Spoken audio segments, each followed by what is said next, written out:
Wife went on a silent sex strike, stemming from a comment I made about expecting sex after our planned date nights. My wife and I have a great relationship.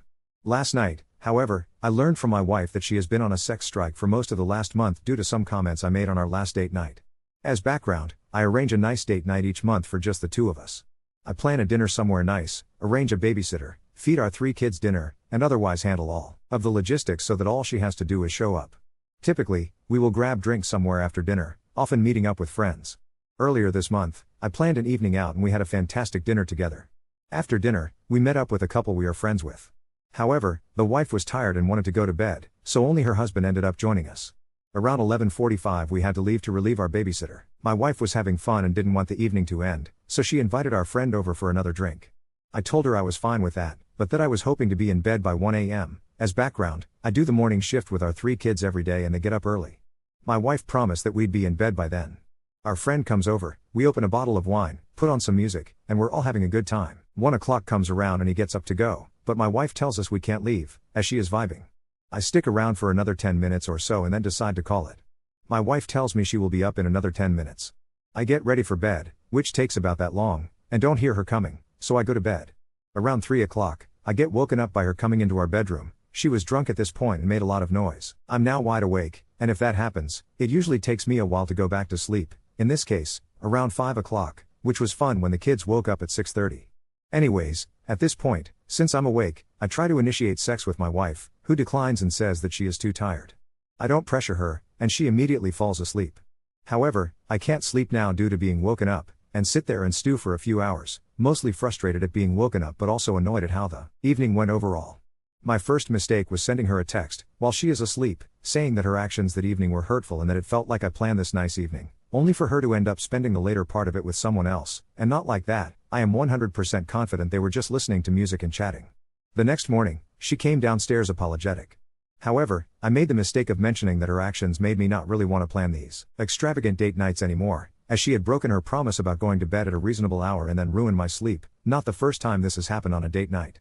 Then, and this is where I may be the asshole, I added that this was at least the 4th date night in a row where the night had ended with us not having sex, and that in my mind, a good date night ends in sex. I also added that this one was particularly offensive because it felt like she abandoned me at the end of the night. These comments really upset her, and she said they made her feel like I only appreciate her for sex. She added that date nights should be about having fun and enjoying her company, and that I should assume we won't have sex on date nights. Honestly, I have some sympathy for her perspective about enjoying each other's company being the most important part of a date night, but I also don't think it is unreasonable to feel a little let down after planning a romantic evening, especially since it had become a pattern, and particularly where she effectively chose to do something else rather than have sex with me. So Reddit, what do we think? Ida? Update 1. Welp, I posted about a month ago about how I was upset my wife invited our friends back over to our house at the end of a date night, and she and the husband ended up hanging out until 3 a.m. after I went to bed at 1 o'clock. A lot of people suggested they were having an affair, and that I was blind to not see it. I swore and swore there was no way, I trust both of them, etc. Turns out, Reddit was right. I was unpacking the car and my wife had left her phone in there, and when I picked it up a text from our friend flashed across saying how he wanted to kiss her and asking her to tell me she needed a night out and should go out to the bar with him. I know it's an invasion of privacy, but we know one another's passcodes, so I opened her phone and checked their text chain. She had been deleting his messages but they were still in the deleted messages folder, and it wasn't great. They've been going on dates during the day when I'm at work, and he has said very suggestive things to her. I confronted my wife about it and she claimed it was purely an emotional affair, that she knew he loved her, and enjoyed the attention, and that she had been dealing with severe depression, which is true, and it was nice to have someone to talk to who wasn't me. That she still loved me, it was just very flattering to have the attention. I don't know whether that is all true or not, but I honestly do think she is telling the truth. She pretty much argued it wasn't that big of a deal because they didn't do anything physical outside of him kissing her once, and in her defense the suggestive texts all came from him. So I don't know where we will end up, just reality shattering because I would have never thought either would betray me like this. First, look up trickle truthing. You have not yet been given the full story. She's also going to continue to cheat on you. A cheater that regrets their actions wouldn't try to minimize them. Second, tell his wife. She needs to know that her partner is betraying her too. Third, go get a consultation with a divorce lawyer or two.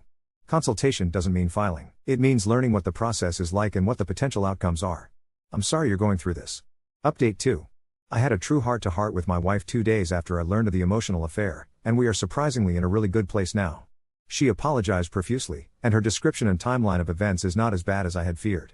It is also consistent with what my former friend, we'll call him R, told me when I interrogated him, and I asked him first, before my wife would have really had a chance to collaborate on a story in the event she wanted to do so. It is also consistent with what my wife's sister has told me. She views me like a brother and is a true ally. As backstory, R and his wife have been going through marital issues for quite some time. We were aware of this.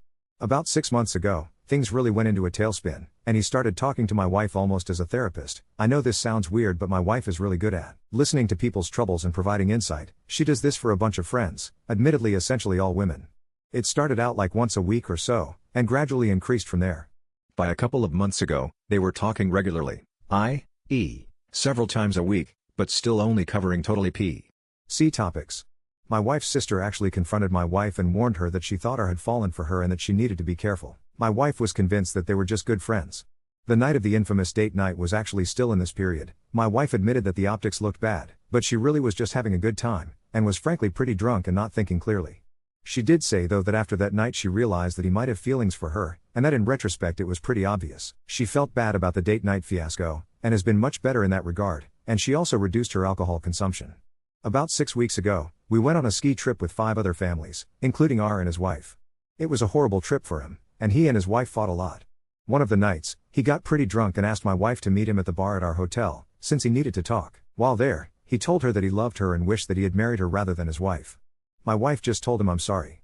I had been putting the kids to bed when this went down and came down and inadvertently interrupted them right after they said this. I do remember some weird vibes in retrospect. My wife admitted she should have told me right then and there, but that she didn't want to blow up the trip for the whole friend group, as if she told me she was worried that I might make a scene. He then didn't say anything problematic for another week or two, and she chalked it up to him just being really drunk and really sad, and hoped things could just go back to normal. Unfortunately, R's marriage took a turn for the worse about a month ago, and it seems pretty clear that they are getting divorced. My wife, who suffers from severe depression, also went into a depressive period around this time, in large part due to some familial issues. This was timed very poorly, as I recently launched a new division at my company and have been working 60-hour week for the last 3 months or so. Both R and my wife felt isolated and lonely, and are started calling my wife virtually every day. They also started grabbing lunch once or twice a week. I guess he would meet her for lunch on his lunch break. The vast majority of their interaction was them talking about life, but he started saying inappropriate things in person like "you're the most beautiful woman I know" or "you're gorgeous." He also started drinking heavily, and he would send suggestive texts when drinking, which my wife claims she would just ignore. The time he kissed her I was actually home. The 3 of us had been hanging out and I went to use the restroom. I asked her why she didn't tell me or shut things down, and she admitted it was a mixture of not wanting to blow up our friend group plus her enjoying the attention and compliments, even if she had no interest in the guy. She chuckled a little bit when I asked if she had slept with him. For reference, R is probably 150 plus pounds overweight, which is one of the major strains in his marriage, whereas my wife is a true 10/10. Basically, she was depressed, needed someone to talk to, and since I was so busy with work, she found that emotional support elsewhere. She admits that it was really wrong, and has agreed to take a bunch of actions to prevent this in the future. For me, I still struggle with why she would do some of this, e.g., if he texts that you should come over and join him in the shower, and you respond "why don't we do a lunch date instead?" From my view that is pouring gasoline on a fire, by showing you still want to meet with him, whereas she thought she was steering things away from problematic situations. Something shady can't happen in a public setting. She said he came by the house a couple of times during the day, including once when our son was home with her, but that she really tried to steer things to public settings once she knew he loved her. It also does hurt a bit that in one of the texts are asked if they could do a lunch date and she says no, my husband, me, is working from home today, with a sad face. But we're going to make it work. We are going to do couples therapy and she wants to do individual therapy, and she also started working part-time to keep her busy on something else. We can't go fully non-contact with R, but now all communication has to include me. I am also going to work on being more emotionally present, even when working a ton, and I told her that if she is having a depressive episode and needs to talk to someone, she can always call me. Her mental well-being is more important than my work. She was afraid to call during the day since I am very busy and would call her instead. I also promised to work on being happier and more positive. I am usually a very cheerful person, which is something she loved about me, but I had been pretty grumpy and miserable over the last few months due to my job being crazy. So a little blame does rest with me. I'm certainly not perfect, although I'd never cheat on my partner. I know most of you will probably roll your eyes and say I'm being a pushover, but none of you know how amazing my wife is. She has a magnetic personality and is the life of a party. She is also one of the brilliant people I have ever met. She's a great mom, and my best friend. And finally, she's a bombshell. When she is dolled up, most heads turn when she enters a room. If you've ever seen Wedding Crashers, she is, in both personality and appearance, eerily similar to Isla Fisher's character, although she is better looking than Isla. I honestly can't blame R for falling for her, but I can blame him, and call him a piece of shit, for acting on it. Dumb? Maybe. But my wife is too amazing to let go over this without a fight, especially when she seems committed to fixing things, and actually apologetic, including for getting defensive the night I discovered it. Update 3. As a recap, I made an Ida post about me being upset at my wife inviting for my best friend over on a date night earlier this year. A majority of the responders replied that they were likely having an affair. I defended my wife and former best friend, and then a month later I discovered Reddit was right, and they were indeed having an affair, albeit an emotional one. After my last few posts gained some traction, I promised to provide an update in a few months. The last few months have been a bit of a roller coaster, but I'm happy to report that my wife and I are in a really good place at the moment and fully reconciled. There have been some wild moments though since Discovery Day, going non-contact with my former best friend, Rick, only to have him call my wife several months later, in the middle of a game night with friends, which was awkward, sobbing in his car and threatening to kill himself. I told her I was fine if she were to talk to him that night, since we were legitimately concerned he might off himself, and although, fuck him, he was my former best friend and I don't want him to die, but they spoke for like 2 hours that night and then he started texting her constantly, and called like 5 times the next day, forcing us to go non-contact with him again. Running into Rick at a group event and him acting incredibly emo and moody, he sat in a corner and drank an entire bottle of whiskey out of an oversized Yeti. Rick approaching me at said event and saying that he was on the verge of telling everyone about the affair because he just wants to burn everything down. My wife and I were able to convince him not to do so. Learning that Rick had asked my wife to leave me, she said no, and he had told her he would wait however long she needed, even 15 years, so that they could be together. Rick becoming obsessed with my wife's sister, who is very similar to my wife. They now go out for drinks several times a week and talk daily. My wife is convinced he is now in love with her. Awkwardly, my sister-in-law is separated but still lives with her soon-to-be ex-husband. Rick is still married, but divorce is seemingly imminent. In all this chaos, however, my wife and I have been doing very well.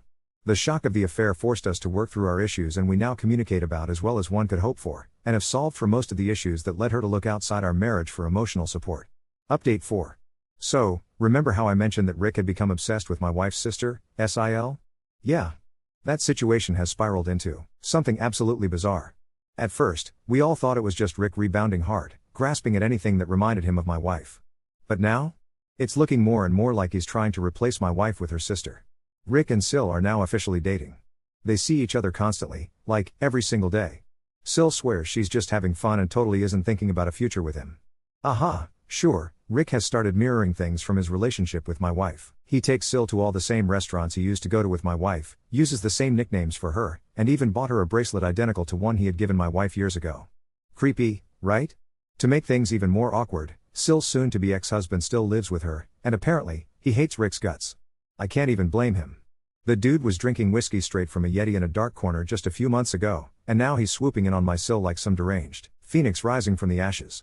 Rick's meltdown, the sequel no one asked for if you were hoping for Rick to calm down and move on. Well, wrong. Things hit a new level of insanity about 3 weeks ago when he showed up at my house. Drunk. At 2 a.m. Yup. Just as my wife and I were finally feeling like we were in a great place, I hear a loud banging on the door in the middle of the night. I open it, and there's Rick, completely wasted, sobbing, holding a stack of old printed out text messages, between him and my wife from before I found out about their emotional affair. He slurs, "I need to talk to her. I need to know if she ever loved me." I was fuming. I told him to get the hell off my porch before I called the cops. My wife was upstairs, but she had heard the whole thing. She was shaking, not because she missed him or anything, but because she did not expect him to go full psycho like this. I ended up having to physically shove him off my porch and slam the door in his face. I texted Sil the next morning and was like, "WTF is your boyfriend doing?" Her response? "Oh my god, he's so dramatic when he drinks, lol. I'll talk to him. LOL? Lol? I'm sorry, but if my wife's former emotional affair partner showed up at my house hammered and weeping over text messages in the middle of the night, I would not be LOLing. My wife's reaction and our relationship now honestly, my wife has done a complete 180 since all of this went down. She's been an absolute rock throughout the insanity. The second she saw Rick was going off the deep end, she completely cut him off. No lingering feelings, no hesitation. She saw the crazy and noped out immediately. She's been putting in so much effort into our marriage. She even planned a surprise weekend getaway for us, which, before all this, would have been very out of character for her. Therapy has been going great, our communication is at an all-time high, and honestly, I've never felt more secure in our relationship. That being said, I still can't shake the absolute weirdness of the Rick/Sil situation. I mean, this guy was professing his love for my wife 6 months ago, and now he's practically morphing into her husband by dating her sister. I feel like I'm living in a badly written soap opera. So what's next?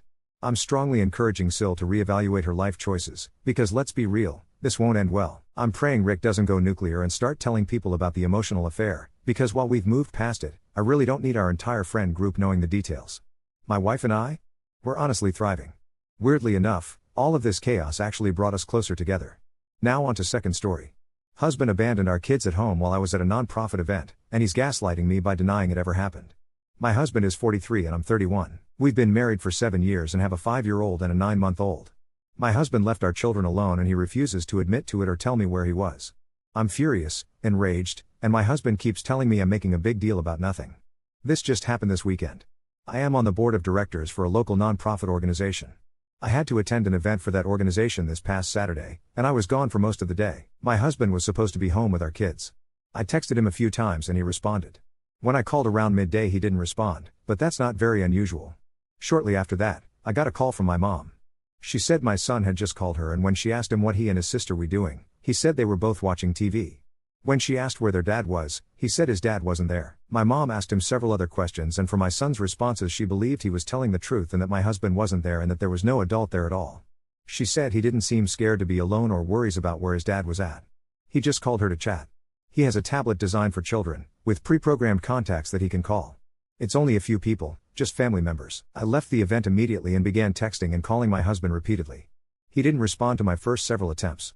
It took him about 10 minutes, I was halfway home at that point, to respond. I was so confused, so worried, really mad, and I asked him where he was. He said he was at home. I told him our son had just told his grandmother that he was home alone with his baby sister watching TV about 15 minutes ago. My husband denied it and I told him I was too upset to talk and drive. When I got home, I checked on the kids right away and they were both fine. I asked my husband again, where was he?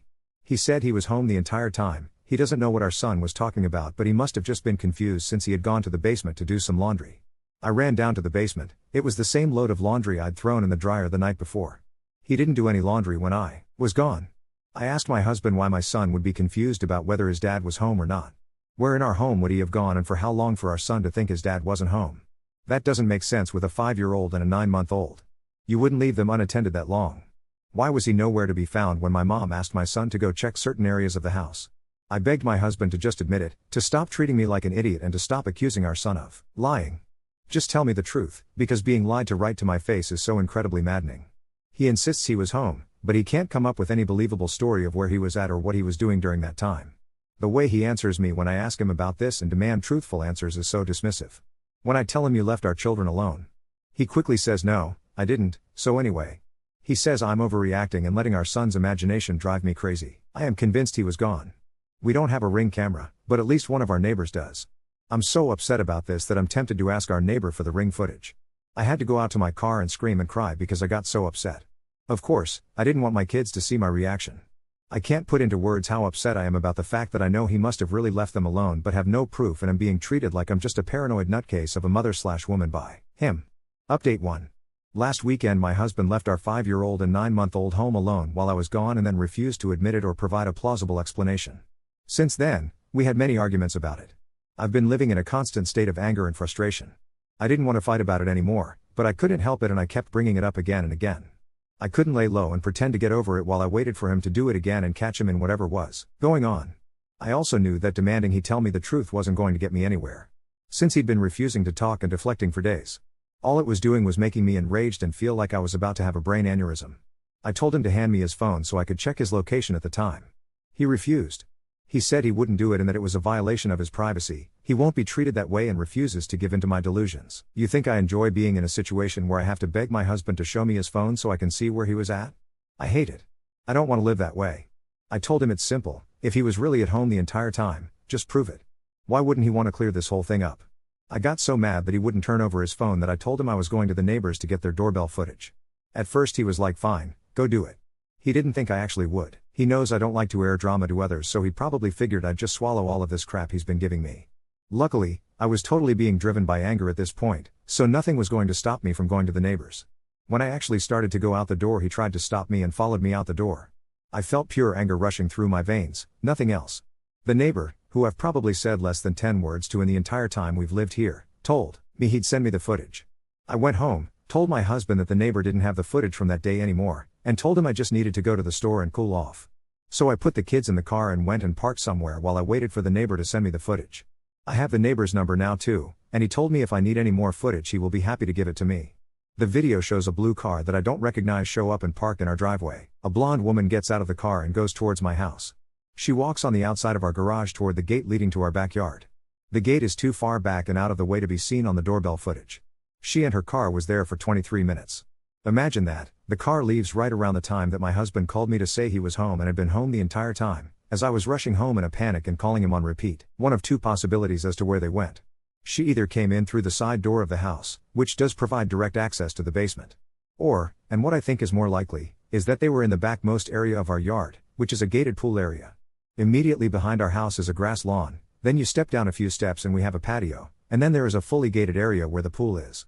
It's not like you think of when you picture a gated pool. It's a full, 6 feet wood fence all the way around, plus even taller landscaping for added privacy. You can't see into the area at all unless you're inside. I think it's more likely that they were back there because my son said his dad's keys were gone and we keep that gate locked with a key.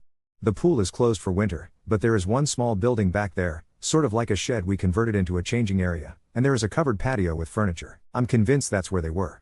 So technically he was home, but in an area totally removed from the house and where he couldn't see or hear the kids if something happened. I asked him how he could explain this. What were they doing? I obviously don't need him to tell me what they were doing, but for some reason I still had hoped that he'd finally be honest. He wasn't contrite. He showed no remorse. He was just like, yeah, she was here, but I obviously never left. Who is she? How long has this been going on? And if he's going to be such a disgusting, despicable excuse of a man, then why couldn't he at least have found any other time and any other lie or excuse other than when he was home alone with our kids? I told him I know this has happened before and I demanded to know how many times he's done this when he's been home alone with the kids. He swears this is the only time, but he still doesn't have the balls to confess to what they were doing. I don't believe him that this was the only time, FYI.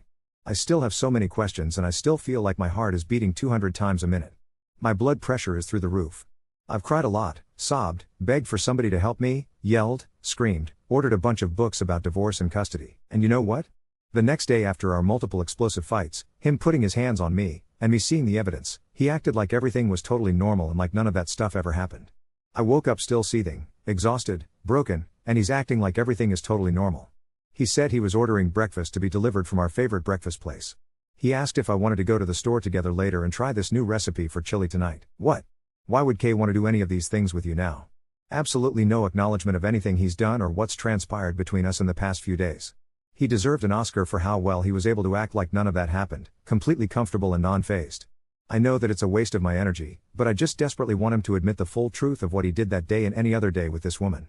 I want to hear it from him. It won't change whatever he's done, but he could at least have the respect and decency to be honest now that he's been caught. That's a ridiculous thought though, right?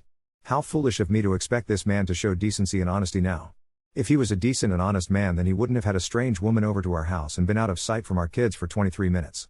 His continued denial and refusal to admit to anything other than the bare minimum, his attitude like I'm somehow being controlling or infringing on his rights by asking for information, that's almost more hurtful than him cheating on me. At the end of the day, him admitting to what he's done wouldn't really change anything. It certainly won't change anything he's done. It won't make it better. And I probably still wouldn't believe I was getting the full truth. Yet, I can't stop seething over the fact that he's refusing to give me any info.